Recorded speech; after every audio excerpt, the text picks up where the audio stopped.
Here's how to fix the add phone number option missing in Roblox.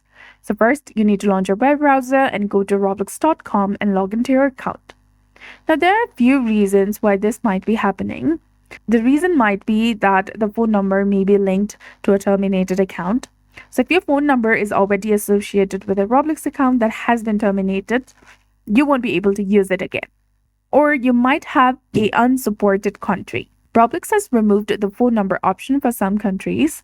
So if you're located in one of those countries, the option won't appear. And if your account is registered as being under 13, you won't be able to add a phone number until you verify that you're over 13. So if you are over 13, you'll need to go through the age verification process.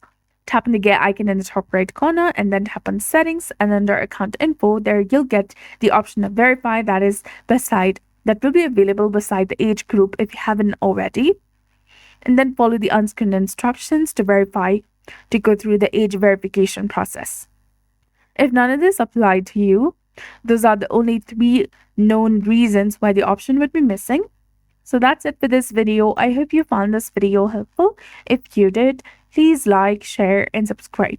Thanks for watching.